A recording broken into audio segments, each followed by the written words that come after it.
いつかあんたがおらんようになったら、迷子の貝殻みたいに一人ぼっちで海の底をコロコロコロコロ転がり続けることになるんやろ。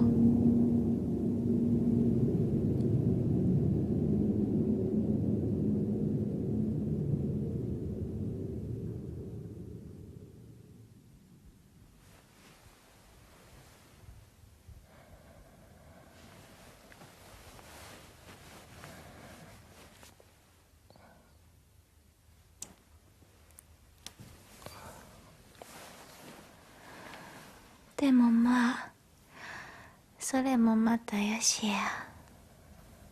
ジョゼはいつもこの本を読んでました。ましたってことはないか。これってもう何年前だっけ？ 여러분은 이별의 순간 상대방이 아닌 자기 자신의 이기심 때문에 울어본 적이 있나요? 最後は案外あっさりしたもんだった。別れの理由はまあいろいろってことになってる。でも本当は一つだ。僕が逃げた。 흔하디흔한 심파 로맨스 영화처럼 누군가 죽거나 거창한 오해가 생겨서 헤어지는 게 아닙니다. 그저 사랑이 식어서 현실의 무게를 감당하기 지치고 도망치고 싶어서 이별을 선택한 한 남자의 지독하리만치 솔직한 고백. 휠체어 대신 할머니가 끄는 낡은 유모차에 몸을 싣고 세상과 단절된 채 자신만의 섬에 갇혀 살던 여자 조제. 그리고 그 닫힌 문을 호기심으로 열고 들어온 평범한 대학생 친해요. 이 영화는 흔한 로맨스 영화처럼 영원한 사랑을 약속하며 무책임하게 끝나지 않습니다. 오히려 사랑이 식어가는 과정의 비겁함과 그 뒷모습을 너무나 투명하게 비추죠. 20년이 지난 지금까지도 로맨스의 바이블, 인생 이별 영화로 손꼽히며 우리 가슴에 시린 구멍을 내는 영화, 가장 찬란하고도 잔인했던 청춘의 한 페이지, 조제, 호랑이 그리고 물고기들 지금 시작합니다. 심야 마작방에서 아르바이트를 하는 대학생 친해오는 동네에 떠도는 기괴한 소문을 듣게 됩니다. 매일 새벽 한 할머니가 수상한 유모차를 끌고 다닌다는 것. 어느 날 유모차가 언덕 아래로 굴러떨어지는 사고가 발생하고 친해오는 그 안에서 낡은 식칼을 쥔 채 잔뜩 겁에 질린 소녀 쿠미코를 발견합니다.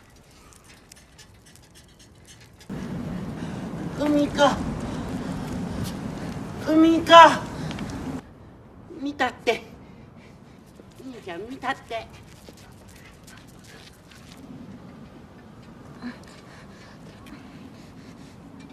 조심스럽게 덮개를 열어보는 친해오. 그녀는 다리가 불편해 걷지 못하는 장애인이었죠. 그녀는 칼을 휘두르고 그녀와의 첫 만남은 이처럼 강렬합니다. 쿠미코는 자신을 프랑스 작가 프랑소아즈 사강의 소설 속 주인공 이름인 조제라 불러달라고 말합니다. 그녀는 할머니가 주워온 헌책들을 읽으며 세상의 전부를 배웠고 그 좁은 방 안에서 요리하며 자신만의 견고한 세계를 구축한 상태였습니다. 친해오는 이 독특하고 까칠하면서도 연약한 조제에게 묘한 매력을 느낍니다. 매일 아침 조제가 차려주는 밥을 먹으러 가며 두 사람 사이엔 묘한 기류가 흐르죠. 하지만 현실은 조제만큼이나 단단했습니다. 복지관 사람들과 친해오의 전 여자친구 그리고 장애를 가진 손녀를 세상으로부터 숨기려 했던 할머니의 엄격함까지. 결국 할머니가 돌아가시고 홀로 남겨진 조제를 본 친해오는 자신의 안락한 삶을 뒤로하고 그녀를 지키기로 결심합니다. 두 사람은 비로소 세상 밖으로 나옵니다. 친해오의 등에 엎여 처음으로 동물원에서 호랑이를 보고 낯선 곳으로 여행을 떠나며 둘만의 찬란한 추억을 만듭니다. 하지만 영화는 관객이 기대하는 해피엔딩을 향해 가지 않습니다. 시간이 흐를수록 친해오의 어깨는 조제의 무게로 인해 조금씩 처지기 시작하고 친해오의 눈빛에는 사랑 대신 피로함과 미안함이 깃들기 시작하는데요. 사랑이라는 환상이 거치고 차가운 현실이 고개를 드는 순간 두 사람의 관계는 어디로 흐르게 될까요?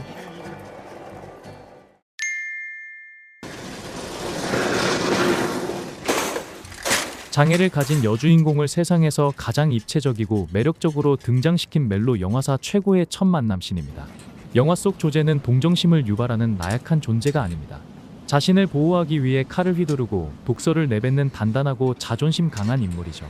친해오의 평범한 일상의 조제라는 거대한 우주가 쾅하고 떨어지는 이 순간은 앞으로 두 사람이 그려갈 사랑이 결코 평범하지 않을 것임을 암시합니다.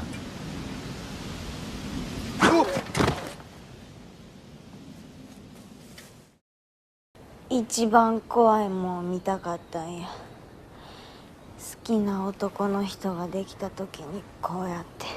조제는 왜 하필 사랑하는 남자가 생겼을 때 가장 무서운 호랑이를 보러 가자고 했을까요? もしできんかったら一生本物の虎は見られへん。それでもしゃあないと思ってた。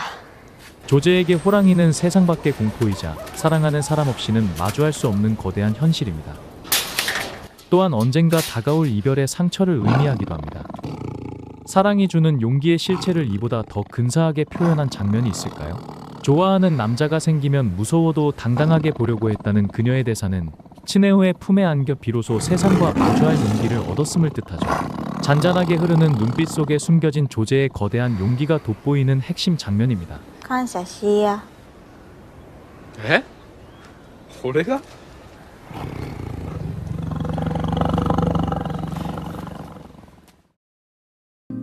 ジョゼは海底に住んでたのか。そこには光も音もなくて、風も吹かへんし雨も降らへんで、シーンと静かやねん。ただゆっくりゆっくり時間が過ぎていくだけや。 여행 중 들른 낡은 모태. 벽면에 물고기 그림이 일렁이는 조명 아래서 조제가 독백합니다. 환상적이고 몽환적인 비주얼 뒤로 지독하리만치 차가운 현실이 찾아오는 명장면입니다. 물고기 조명은 아름답지만 결국 가짜 바다일 뿐이죠. 조제는 치네오와의 사랑을 통해 깊은 해저 동굴에서 지상으로 올라왔지만 동시에 이 눈부신 순간이 영원할 수 없음을 본능적으로 직감합니다. 이 사랑이 언젠가 끝날 것이며 자신은 다시 그 깊은 어둠 속으로 돌아가야 한다는 것을요. 몽환적인 푸른 빛의 미장센과 조제의 체념 섞인 목소리가 어우러져 영화의 제목인 물고기들의 의미를 관객의 가슴에 박아 넣는 장면입니다. 貝殻も泳いでるで。 치네오의 전 여자친구는 이별을 전해 듣고 조제를 찾아와 그녀의 뺨을 때립니다. 장애를 부러워한다는 말도 하죠.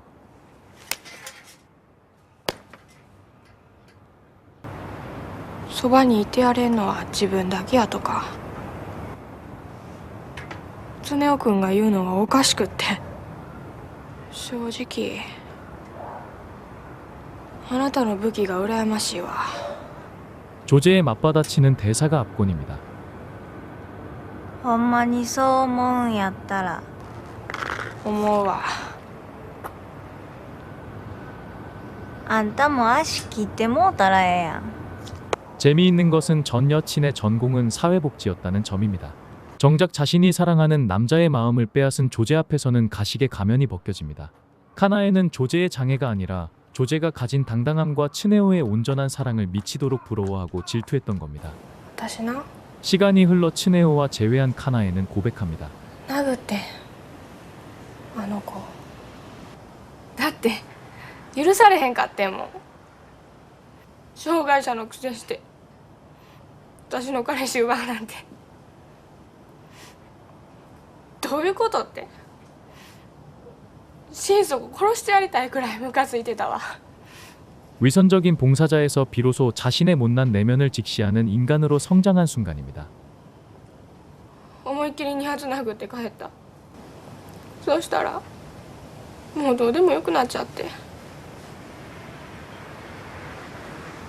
常雄君のことも就職のことも。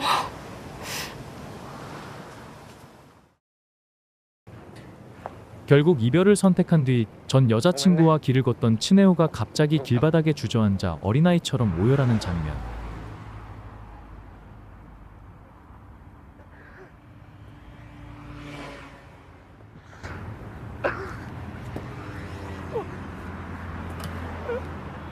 그리고 화면은 전환되어 전보다 훨씬 능숙하게 전동 휠체어를 타고 생선을 굽는 조제의 평범한 일상을 보여줍니다. 이 영화를 마스터피스로 만든 엔딩입니다. 남자의 눈물은 순수한 슬픔이라기보다 사랑을 감당하지 못하고 도망친 자의 죄책감에 가깝습니다. 반면 조제는 슬픔에 침잠하는 대신 사랑을 통해 배운 용기로 씩씩하게 자기 삶을 살아갑니다.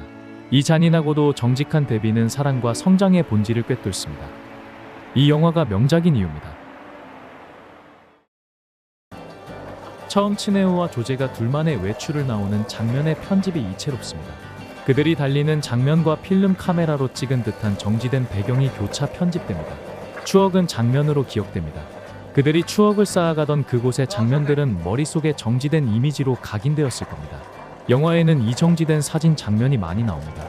그들의 행동과 그들의 눈에 비친 기억을 교차 편집해 놓은 것으로 보입니다. 아마 장애를 가진 누군가가 아니라 평범한 상대방과 마찬가지로 추억을 쌓아가고 있는 그들을 보여줍니다. 이러한 연출과 편집이 관객들에게는 어떤 의미로 다가갈까요?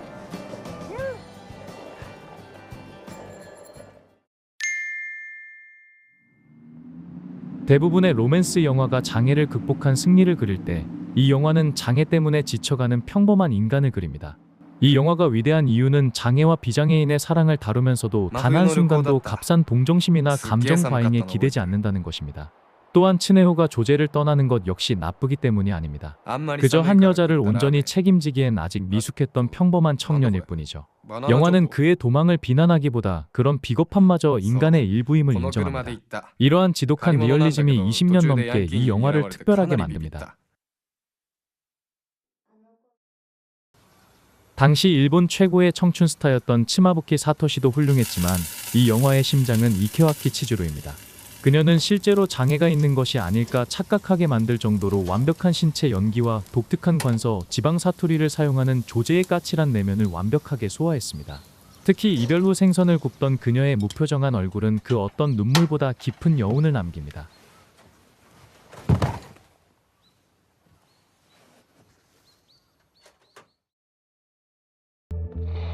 다나베 세이코의 원작 소설은 훨씬 짧고 희망적입니다. 이누도 이신 감독은 여기에 현실의 무게를 더해 훨씬 시린 영화로 재탄생시켰죠. 2020년 한국에서 김종관 감독이 리메이크한 조제와 비교해보는 것도 재미있습니다. 한국판이 좀 더 서정적이고 안개 낀 느낌이라면 일본 원작은 햇살 아래서도 서늘한 현실의 맛이 강합니다. 개인적으로는 일본 원작의 그 정직한 마무리가 더 강력한 울림을 준다고 생각합니다.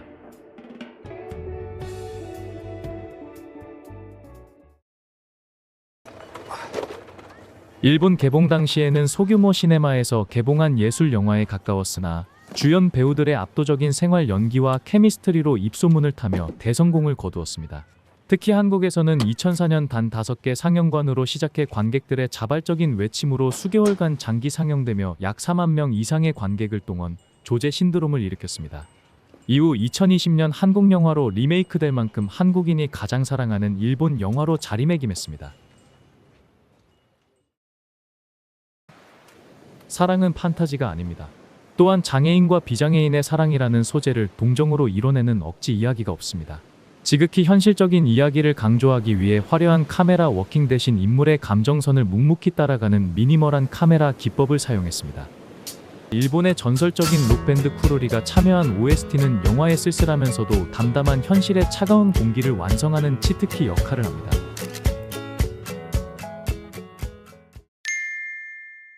落ちてた貝殻同じく落ちてた電球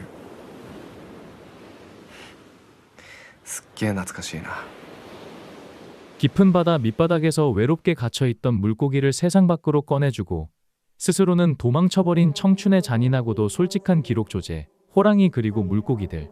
사랑은 우리를 구원하기도 하지만 때로는 우리 자신의 가장 못난 부분과 마주하기도 합니다. ジョゼはいつもこの本を読んでましたってことはないかこれってもう何年前だっけ 조제와 츠네오의 이야기는 끝났지만 그들이 남긴 여운은 여전히 우리 가슴 속 깊은 바다를 헤엄치고 있습니다. 또한 이별이 꼭 실패만을 의미하지는 않는다는 것을 우리에게 보여줍니다. 이번 주말 사랑의 달콤함보다 그 이면에 숨겨진 성장의 씁쓸한 무게를 느껴보고 싶다면 이 찬란한 명작 한 편 어떠신가요? 현재 쿠팡, 웨이브, 왓챠 등 주요 OTT에서 만나보실 수 있습니다. 여러분의 인생 로맨스 영화는 무엇인가요? 댓글로 공유해주세요. 구독과 좋아요는 다음 리뷰를 만드는 큰 힘이 됩니다. 픽더신이었습니다.